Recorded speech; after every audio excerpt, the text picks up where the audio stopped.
Le cuivre, le métal rouge, vient donc de dépasser son niveau de 10 000 $ la tonne, du jamais vu depuis 10 ans. Bonjour John.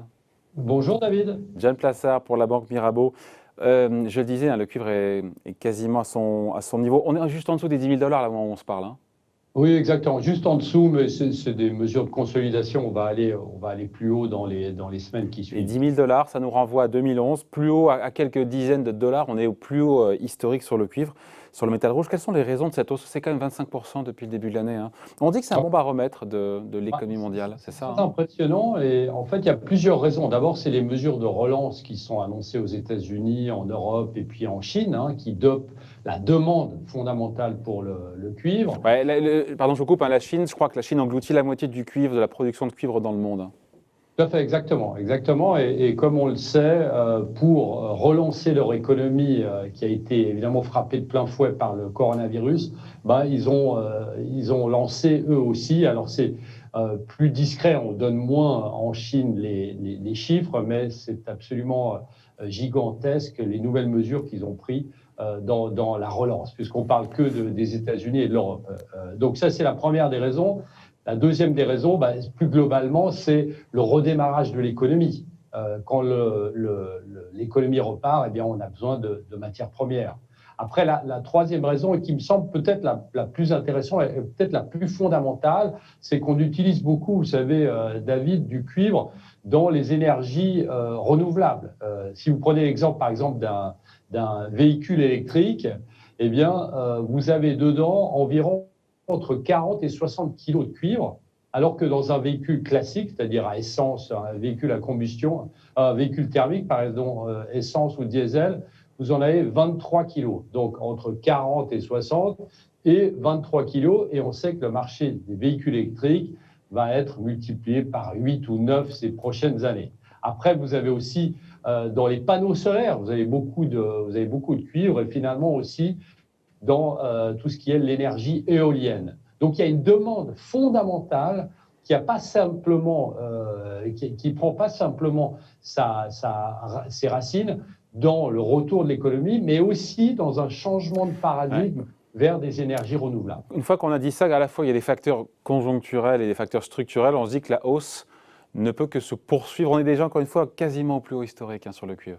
Oui, tout à fait. Surtout si on pense qu'on est dans un cycle, dans un marché haussier et dans un cycle qui va relancer l'économie. Ça, il y a beaucoup de gens qui parlent des super cycles, de ce fameux super cycle. Les super cycles, il y en a eu 4 dans l'économie moderne, mais c'est des cycles qui correspondent à des années et des années de relance, notamment dans les constructions. On sait qu'aux États-Unis, l'état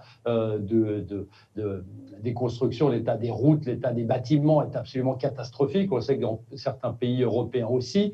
Donc ici, si on est dans le démarrage d'un super cycle, eh bien, ça peut se poursuivre. Après, la deuxième raison qui explique pourquoi le cuivre devrait remonter ou poursuivre cette fameuse hausse, eh bien, si on regarde historiquement, à chaque fois que vous avez de l'inflation, et David, vous savez, vous en avez beaucoup parlé dans vos émissions, bien, chaque fois qu'on a une inflation, quels sont les actifs qui progressent le plus lorsqu'il y a de l'inflation? C'est le cuivre en premier. Après, vous avez le pétrole. Et le troisième actif, c'est plus globalement ce qu'on appelle les values, donc les valeurs value.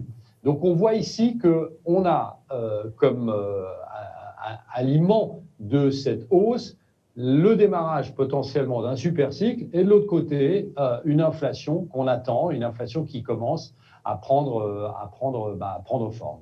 Pour celles et ceux, on finit là-dessus, mais c'est important, pour celles et ceux qui nous regardent, qui disent tiens, moi j'ai envie d'investir à long terme sans que ce soit de la spéculation, sur plusieurs années. Comment ça se passe? C'est compliqué de miser sur le cuivre, c'est une matière première, donc c'est des contrats à terme, et les contrats à terme, on laisse tomber quand on a particulier. Exactement. Alors, il y a plusieurs. Le premier qui est peut-être le plus compliqué, c'est d'acheter du cuivre physique. Alors, évidemment... Il faut avoir un grand hangar. Exactement. C'est pas ce qu'on va faire, mais vous l'avez dit, vous avez des futurs qu'on peut traiter en bourse, sur le NYMEX. Mais les deux choses je dirais, qui sont les plus simples, c'est les ETF. Vous avez des ETF sur le cuivre. Il y en a un notamment qui s'appelle le COPAP, C-O-P-A-P, que vous pouvez facilement, c'est traite comme une action, donc c'est un ETF. Et puis l'autre moyen assez facile, entre guillemets, mais c'est plus ou moins dilué, c'est d'aller vers les compagnies minières qui sont comme les Glencore, les Freeport-McMoRan, BHP Group, mais elles extraient aussi d'autres choses que le cuivre. Donc l'idée, ce serait plutôt d'aller vers un ETF si vous êtes intéressé par la poursuite de la hausse du cuivre. Voilà, le cuivre qui est donc à son plus haut, quasiment plus haut historique, autour des 10 000 $ la tonne. Explication signée John Plassard pour la Banque Mirabeau. Merci John, bonne journée.